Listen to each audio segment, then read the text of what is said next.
নমস্কার বন্ধুরা, চলো আজকে রিভিউ করব ফেসেস ক্যানাডার comfy matte wow liquid lipstick in the shade choco couture 01।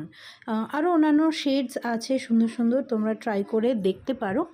আর এ দেখো, এটা ওয়ানটা বাইরের প্যাকেজিংটাও আমি দেখালাম। এটাতে কোনো আউটার প্যাকেজিং ছিল না, লিপস্টিকটা শুধু প্লাস্টিকে র্যাপ হয়ে এসেছিলো। তো এটা আমি অ্যাপ্লিকেশনটা দেখাচ্ছি। তো কালারটা তো আমার ভীষণই পছন্দ হয়েছে, একদম মিল্ক চকলেট মতো। কিন্তু এটা শুকিয়ে গেলে কিন্তু কালারটা আরেকটু ডার্ক হয়ে যাচ্ছে, সেটা শুকানোর পর তোমরা দেখতেই পাবে। আর ভীষণ তাড়াতাড়ি শুকিয়ে যায়, সেটাও তোমরা সোয়াচেই এখানেই দেখতে পাবে এক্ষুনি। আর শুকিয়ে গেলে একদম ট্রান্সফার প্রুফ হয়ে যায়। আর এটা কিন্তু মুসি ফর্মুলা নয়, এটা একদম ক্লাসিক লিকুইড লিপস্টিক ফর্মুলা, যেটা একদম খুব তাড়াতাড়ি শুকিয়ে যায়। আর শুকিয়ে গেলে সুপার ম্যাট একটা ফিনিশ আসে। আর এই ধরনের লিকুইড ফর্মুলা আমি বলবো যে 2-3টে কোট না লাগানোই ভালো, কারণ তখন ক্র্যাক হয়ে যায় বা পিল হতে স্টার্ট করে। তো দেখো কি স্পিডে শুকিয়ে গেল, আর তক্ষুনি ট্রান্সফার প্রুফও হয়ে গেল।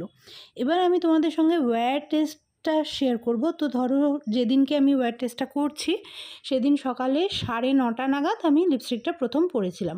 নিয়ে ধরো মোটামুটি 1 ঘন্টা পর এটা আমি দেখাচ্ছি। এটা আমি ব্রেকফাস্ট করছিলাম, বুঝতেই পারছো, ব্রেড স্যান্ডউইচ খাচ্ছিলাম আমি। তো স্যান্ডউইচ খেতে গেলে তো যথেষ্টই ওটা ঠোঁটের সঙ্গে লাগে। তো এবার মোটামুটি খাওয়াটা আর্ধেক খাওয়ার পর থেকে আমি দেখতে স্টার্ট করলাম যে একটু উঠে গেছে একটা কর্নারের দিকে, ওটাই আমি তোমাদের দেখাচ্ছিলাম। এ দেখো, কর্নারের দিকে এক জায়গায় যেখানে একটু শাইনি শাইনি লাগছে আমার ঠোঁটটা, ওখানে কিন্তু অলরেডি উঠতে স্টার্ট করেছে। ঠিক আছে, এবার থ্রু আউট দ্য ডে আমি কিছু না কিছু তো খেয়েইছি। ধরো জলটাও আমি তো স্ট্র দিয়ে খাই। তো সেক্ষেত্রে শুকনো জিনিসে আমি দেখেছি খুব একটা ট্রান্সফার হয়নি। এটা দেখো, ব্রেকফাস্ট খাওয়ার পর কীরকম লাগছে ঠোঁটটা, মানে কতটুকু উঠেছে, একটু ক্র্যাক থেকে উঠে গেছে, আর সাইড থেকে একটু উঠে গেছে, ওটা আমি দেখাচ্ছি।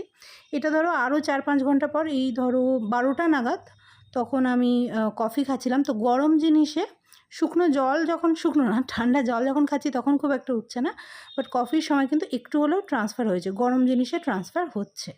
ঠিক আছে, এবার আমি কফি খাওয়ার পর তোমাদের দেখাচ্ছি যে দেখো আউটলাইনটা, যেহেতু একটু অয়েলি, মানে অয়েল প্রডিউস করছে আমার স্কিন, তো তার জন্য আউটলাইনটা কিন্তু নষ্ট হয়ে গেছে লিপস্টিকের। তো ভেতরের দিক থেকে খাবারের জন্য উঠছে, আর সাইড থেকে আউটলাইনটাও কিন্তু ব্লার হয়ে যাচ্ছে আমার স্কিনটা অয়েলি হওয়ার জন্য।